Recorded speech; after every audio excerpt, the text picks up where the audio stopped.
प्रिय मित्रों, पूर्वांचल क्लास में आपका स्वागत है। आज हम लोग भारतीय रिजर्व बैंक से संबंधित सभी प्रश्नों को कवर करेंगे। इसके पहले हमने बैंकों के स्थापना से संबंधित समस्त प्रश्नों को पिछले वीडियो में कवर किया था।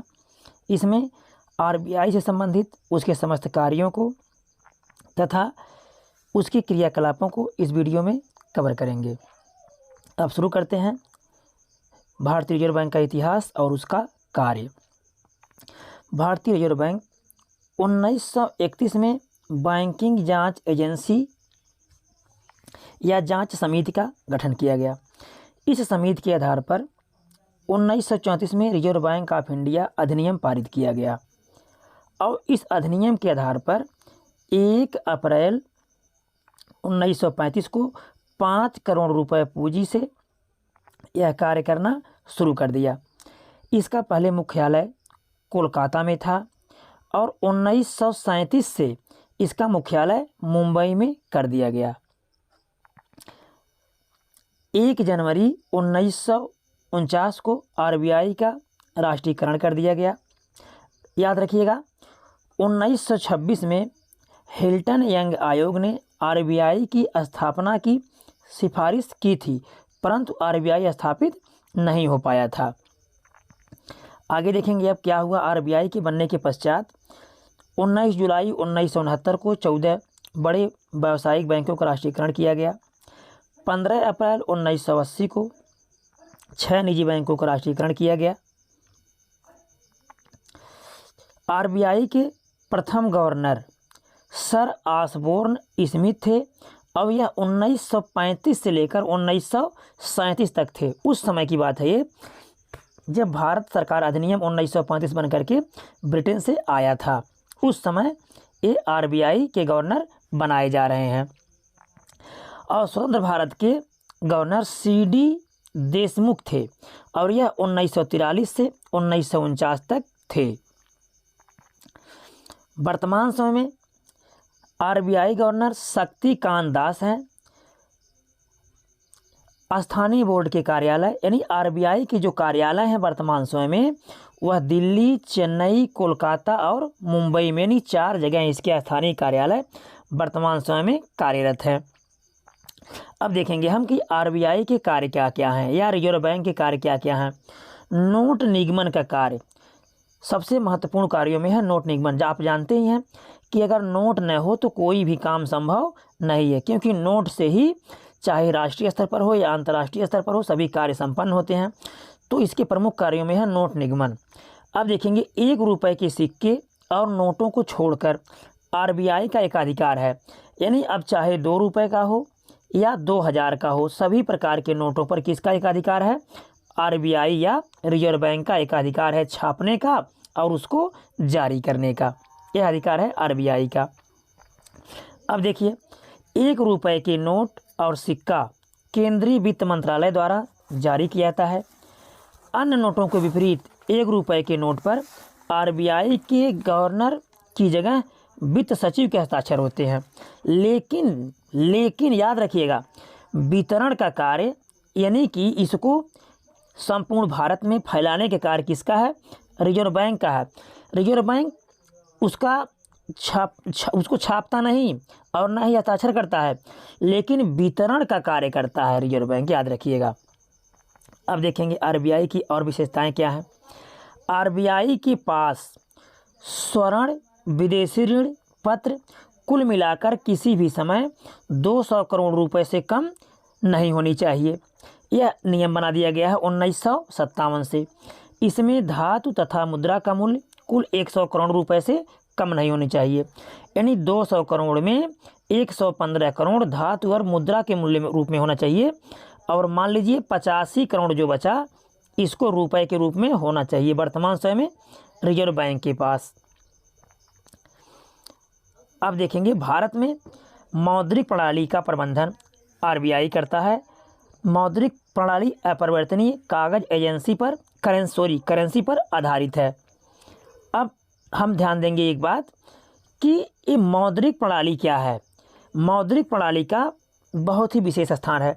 मौद्रिक का मतलब होता है किसी चीज़ में संतुलन बनाए रखना, लेकिन हम इकोनॉमिक्स पढ़ रहे हैं, अर्थशास्त्र पढ़ रहे हैं। अब वर्तमान समय में अर्थशास्त्र का संबंध धन से है, तो इस धन में मौद्रिक प्रणाली का संबंध है कि रिजर्व बैंक सभी प्रकार की नीतियों में लेन देन में जो संतुलन बनाए रखता है, इसी को हम बोलते हैं मौद्रिक प्रणाली। और मौद्रिक प्रणाली को अपनाए जाने के लिए या लागू करने के लिए आरबीआई कई तरह से नीतियां बनाता है, जैसे बैंक दर हो गया, या साख मुद्रा नीति हो गया, SLR हो गया, CRR हो गया। इसके बारे में हम आगे अध्ययन करेंगे, वीडियो लास्ट तक देखिएगा। तो अब देखेंगे ये जो मौद्रिक नीति है इसका प्राथमिक उद्देश्य क्या है। तो इसका प्राथमिक उद्देश्य को ध्यान में रखते हुए मूल्य स्थिरता बनाए रखना, यानी किसी भी वस्तु का मूल्य बढ़ने न पाए या आवश्यकता से अधिक कम होने न पाए। उदाहरण के लिए कोई सामान 10 रुपये है, 10 रुपये की अपेक्षा यदि 20 रुपये में हो जाए तो भी समस्या होगी, और यदि 5 रुपये में हो जाए तो भी समस्या होगी। क्यों समस्या होगी? जो कंपनी उसको बनाती है उसका 5 रुपये में नुकसान होने लगेगा, और जब 20 रुपये में बेचा जाएगा तो ग्राहकों का, अर्थात जो क्रय करने वाले लोग हैं, इनके जेब पर भारी बोझ पड़ेगा, जिससे यह सामान्य समस्या बन जाएगी और यह उत्पादक के लिए समस्या बन जाएगी। इसलिए इस मूल्य को एक सीमा में निर्धारित करके रखना ही क्या कहलाता है? मूल्य स्थिरता कहलाता है। ये सब कार्य किसके हैं? आरबीआई के कार्य हैं। याद रखना, जितने भी रुपए से लेन देन से संबंधित कार्य हैं, चाहे विदेशों में हो या भारत में हो, सभी कार्यों का नियंत्रण आरबीआई द्वारा किया जाता है। अब कोई भी प्रश्न अगर आ गया, आपको जानकारी न हो कि इसका उत्तर क्या होगा, और यह कहा जाए कि साख नीति या मुद्रा नीति संतुलन बनाए रखना या साख नीति लागू करना, जितने भी कार्य हैं सब आरबीआई द्वारा ही नियंत्रित किए जाते हैं, इसको याद रखना। सरकार के बैंकर का कार्य। अब आरबीआई के अगले कार्य क्या है? सरकार के बैंकर का कार्य। यह भारत सरकार तथा राज्य सरकार को आर्थिक सलाह देता है, यानी धन संबंधी मामलों पर कि कितना रुपए खर्च करना है या कितना रुपए बचाना है, किस लिए बचाना है, किस उद्देश्य से बचाना है। इस सारे कार्यों की सलाह कौन देता है? आरबीआई देता है। और क्या देता है ये? भारत सरकार एवं राज्य सरकार के लिए विदेशी विनिमय, विनिमय का मतलब होता है लेन देन या आदान प्रदान, यानी विदेशों से क्या लेन देन होगा, किस प्रकार से होगा, इन सब कार्यों की जो सूची होती है या जो संतुलन होता है, जो स्थिरता होता है, इन सारे कार्यों को आरबीआई करता है। भारत सरकार और राज्य सरकारों की ओर से धन प्राप्त करना और इसका भुगतान करना, यानी धन लेगा भी और पुनः जो है उसका वितरण करेगा। ये सब कार्य किसके हैं? आरबीआई के हैं। साख नियंत्रण, आगे देखेंगे इसके कार्य क्या है। साख बहुत ही महत्वपूर्ण कार्य है इसका, साख नियंत्रण। अब साख नियंत्रण से तात्पर्य क्या है? एक तरह से आप जानते होंगे मित्र। तो अगर हमको अपने मित्रों को खुश करना है तो मित्रों की नीति के अनुसार चलना है। तो मित्र मतलब जैसे हमारे सखा होते हैं, जिसको हम मित्र कहते हैं, तो आप उस तरह से साख समझ सकते हैं आरबीआई में या रिजर्व बैंक के साख। मित्र से साख समझिए आप, कि जैसे मित्रों से अगर कोई मनमुटाव हो जाए तो हमारे संबंध थोड़े क्या हो जाते हैं? खराब हो जाते हैं। उसी प्रकार से साख वाली बात है। अगर ये अब मान लीजिए बैंक दर है, तो बैंक दर में अगर ये बढ़ोतरी कर रहा है तो बढ़ोतरी करने का मतलब कि आरबीआई अपनी पूंजी बढ़ाना चाहता है, तो उसकी पूंजी तो बढ़ेगी, लेकिन जो अन्य बैंक हैं, जो जिसे हम वाणिज्यिक बैंक कहते हैं, उनके साख में कमी आएगी। साख में कमी क्यों आएगी? मान लीजिए स्टेट बैंक के पास 100 रुपये है, तो 100 रुपये हैं, अब वो 100 रुपये कर्ज लिया है आरबीआई से, तो आरबीआई कह रहा है कि आप हमको 5% ब्याज दीजिए। तो अभी 5% है, लेकिन अगर ये 10% ब्याज कर दिया तो किसके लिए महंगा हो जाएगा? यह एसबीआई के लिए महंगा हो जाएगा और उसको ज़्यादा देना पड़ेगा। ऊपर से और तमाम नीतियां हैं, जैसे नकद कोष अनुपात। अब नकद कोष अनुपात क्या है? इन सारी नीतियों से ही क्या नियंत्रित होता है? साख नियंत्रित होता है। नकद कोष के बारे में देखेंगे क्या है। तो जो नकद कोष अनुपात है CRR, ये वर्तमान समय जुलाई 2022 से 4.5% है। नकद कोष में होता है जो ये वाणिज्यिक बैंक हैं, इनको अपने धन का, मान लीजिए इनके पास यदि 100 रुपये है, तो 100 रुपये में से 4 रुपया 50 पैसा इसको कहाँ रखेंगे? ये लोग आरबीआई के पास इनको जमा करना होता है, आरबीआई के पास जमा करना होता है। अब मान लीजिए ये 4.5 रुपया है, तो 4.5 की बजाय यदि हम 8 रुपये कर दें, तो ये जो 100 रुपये इसके पास था तो 92 रुपये बचेगा ना। तो जब ये 92 रुपये से कारोबार करेगा तो इसको ग्राहकों की संख्या घट जाएगी। घट इसलिए जाएगी क्योंकि कहाँ 100 रुपये में कारोबार करता तो जो 8 रुपये है यह कई लोगों को बांटता, तो इससे व्यापार इसका बढ़ता, यानी इसकी जो अर्थव्यवस्था है वाणिज्यिक बैंकों की, इसका विस्तार होता और वाणिज्यिक बैंकों को ज़्यादा लाभ होता। लेकिन रिजर्व बैंक क्या करता है, यदि रेट को बढ़ाएगा तो तरलता अनुपात में कमी आएगी। और बढ़ाता क्या है, इसके पीछे कारण है, अभी कारण आगे वीडियो में बताया जाएगा क्या कारण है। अब देख लीजिए थोड़ा इसकी आम विशेषताएँ क्या हैं। जब CRR बढ़ाया जाता है तो यह धन की आपूर्ति को कम करता है, जैसे गृह ऋण, कार ऋण आदि ब्याज दरों में वृद्धि होती है। तो आप जानते हैं यदि ब्याज बढ़ जाए तो हम ऋण को लेना कम कर देंगे, या ऋणों की संख्या मान लीजिए हम 10,000 ऋण लेना चाह रहे हैं तो 5 ऋण लेना चाहेंगे। अब यदि ज़्यादा खर्च जहाँ करते हैं वहाँ हम कम खर्च करना चाहेंगे।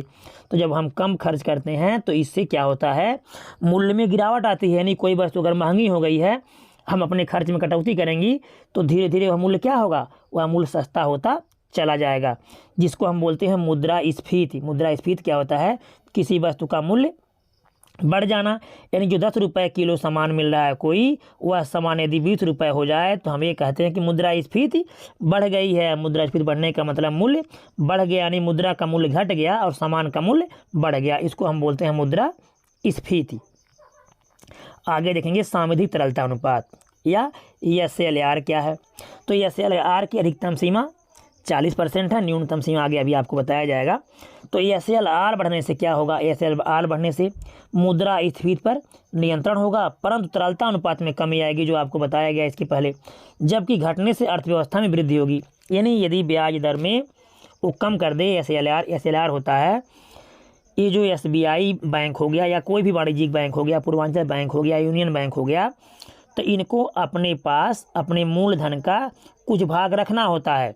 रखना इसलिए होता है कि मान लीजिए इनके पास 100 रुपये है और यदि यह 100 रुपये सभी जनता में बांट चुके हैं पहले से ही, तो तत्काल में ऐसी आम जनता को जिसका बैंक में धन जमा है उसे देना होगा, तो ये कहाँ से देंगे।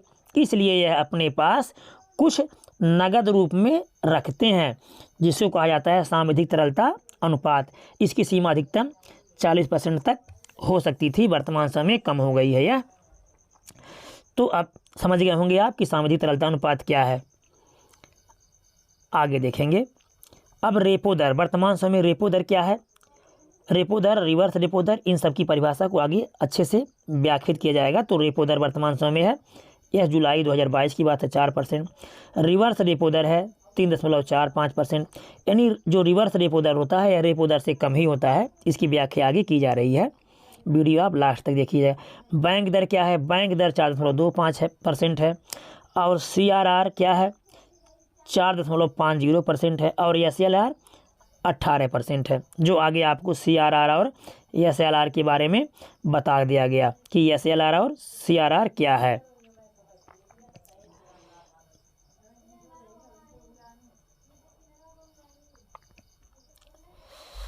तो अब देखेंगे रेपो दर। जो रेपो दर के बारे में बताया गया, देखेंगे रेपो दर क्या है। रेपो दर अल्पकालिक अवधि यानी बहुत ही कम समय के लिए कॉमर्शियल बैंक रिजर्व बैंक से नगदी ऋण प्राप्त करते हैं, उसको हम बोलते हैं रेपो दर। जिस ब्याज पर वह पैसा रिजर्व बैंक से लेंगे इसको बोलते हैं रेपो दर। यह अल्पकालिक अवधि के लिए होता है, याद रखिएगा। अल्पकालिक मतलब होता है बहुत कम समय के लिए होता है। यह 1 दिन के लिए भी हो सकता है या 2 दिन के लिए भी हो सकता है, या आज लिए तो कल देना भी हो सकता है, ऐसा भी हो सकता है रेपो दर में। अब रिवर्स रेपो दर क्या होता है, रिवर्स रेपो दर यह भी अल्पकालिक अवधि के लिए है। इसमें जो RBI होता है या जो रिजर्व बैंक होता है, यह कॉमर्शियल बैंकों से इसी दर पर ऋण लेता है, इसको बोलते हैं रिवर्स रेपो दर। बैंक दर क्या है, बैंक दर RBI दीर्घावधि के लिए वाणिज्यिक बैंकों को ऋण देता है। अब दोनों में अंतर क्या है, ये रेपो दर और बैंक दर। रेपो दर अल्पकालिक अवधि के लिए है, जबकि बैंक दर दीर्घ अवधि के लिए दिया जाता है। और ये दोनों किसके लिए द्वारा दिए जाएंगे, RBI के द्वारा दिए जाते हैं। मुद्रास्फीति के बारे में देखेंगे। मुद्रास्फीति क्या है, जो इसके पहले बताया गया मुद्रास्फीति। तो वस्तुओं के मूल्यों में बढ़ोतरी मुद्रास्फीति कहलाती है। लेकिन याद रखिएगा, यह किसी एक वस्तु से मतलब नहीं होता। इसमें इसमें किसी एक वस्तु से तात्पर्य नहीं होता है कि एक वस्तु महंगी हो गई तो मुद्रास्फीति हो गया। इसमें सभी या अधिकांश वस्तुओं के मूल्यों में वृद्धि देखा जाता है, उसे मुद्रास्फीति कहा जाता है। इसमें किसी वस्तु का मूल्य अगर आज 10 रुपये है तो बाद में क्या हो जाएगा, 20 रुपये हो जाएगा या 50 रुपये हो जाएगा। तो उसमें मुद्रा का कीमत घट गया। कीमत क्यों घट गया कि 10 रुपये का सामान अब कितने मिलने लगा, 50 रुपये मिलने लगा, यानी वस्तु का कीमत बढ़ गया और मुद्रा का मूल्य गिर गया। इसको बोलते हैं मुद्रास्फीति। अविस्फीति क्या है? अविस्फीति वस्तुओं का मूल्य सामान्य हो जाता है इसमें, यानी जो मुद्रास्फीति हुई थी तो मान लीजिए 10 रुपये से बढ़कर के 50 हो गया या 40 हो गया, पुनः 10 रुपये पर वापस आना, 10 रुपये पर पुनः वापस आना अब स्फीति कहलाता है। याद रखना, इसमें क्या होती है, स्थिति सामान्य बनी रहती है, न किसी को लाभ होता है न किसी को हानि होता है। तो यह स्थिति अच्छी मानी जाती है अविस्फीति। अब देखेंगे अपस्फीति क्या होती है। तो जो अपस्फीति है इसमें वस्तुओं का मूल्य सामान्य से नीचे गिर जाता है। अर्थात यदि मान लीजिए 10 रुपये में कोई सामान पहले से बिक रहा है और उसका कुल मिला करके लागत और लाभ 10 रुपये है, अगर यह 8 रुपये हो जाए तो यहाँ नुकसान होना शुरू हो जाएगा। इसको हम बोलते हैं अपस्फीति, यानी सामान्य से वस्तुओं का मूल्य नीचे गिर जाना। आगे देखेंगे हम बेस रेट क्या है। तो बेस रेट क्या है? बैंकों द्वारा घोषित वह दर जिस दर पर कोई भी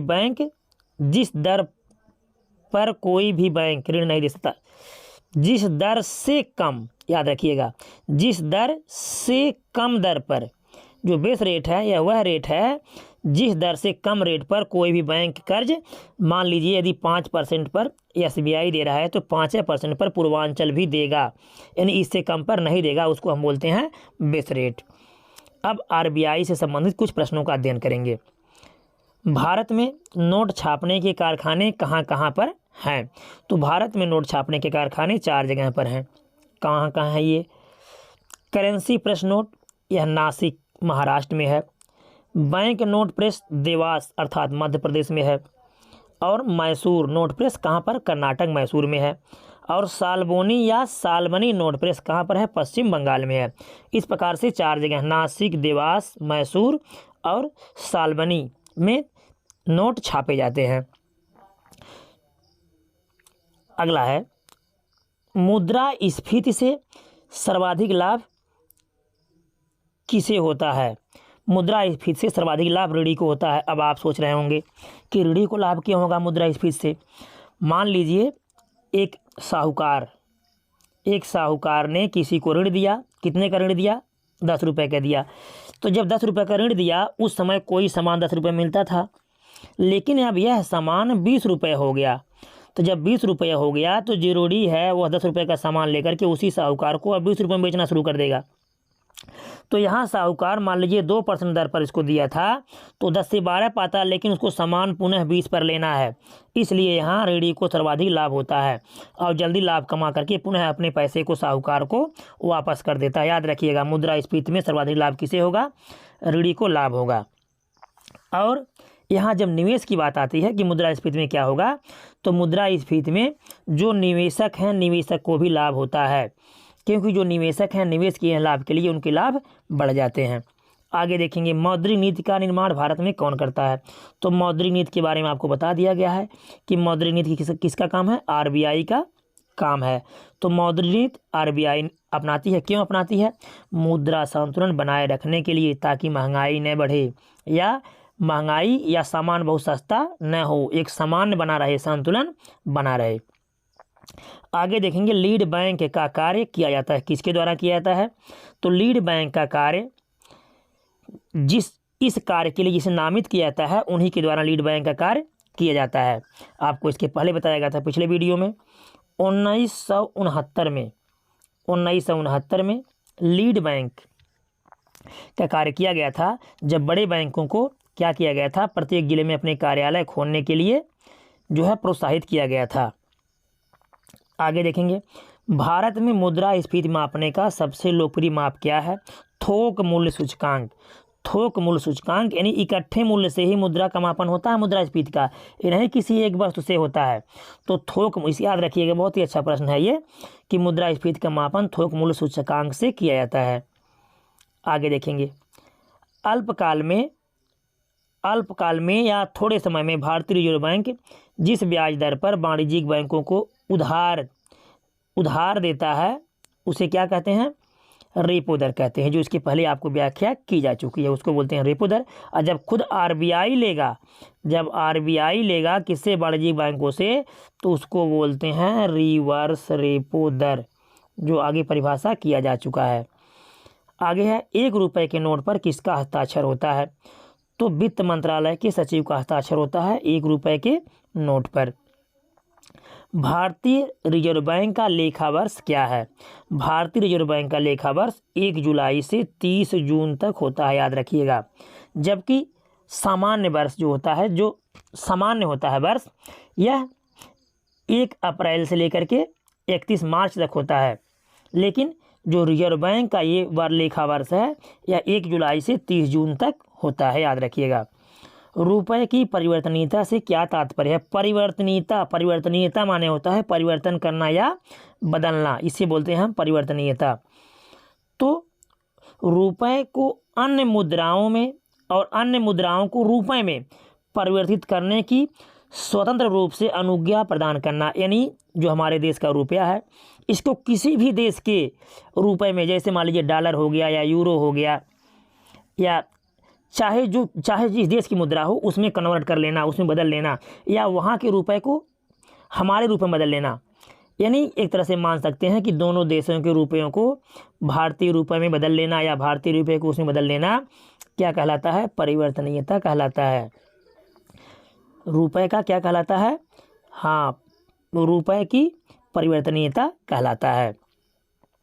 आगे है, बैंक दर में वृद्धि सामान्यतः इस बात का संकेत है, क्या संकेत है, अब बैंक दर में वृद्धि कौन करेगा, आरबीआई करेगा, आपको इसके पहले बता दिया गया। केंद्रीय बैंक महंगी मुद्रा नीति का अनुसरण कर रहा है, इसका मतलब होता है बैंक दर में वृद्धि करने से। तो अब याद रखिएगा जो पीछे प्रश्नों को बताया गया।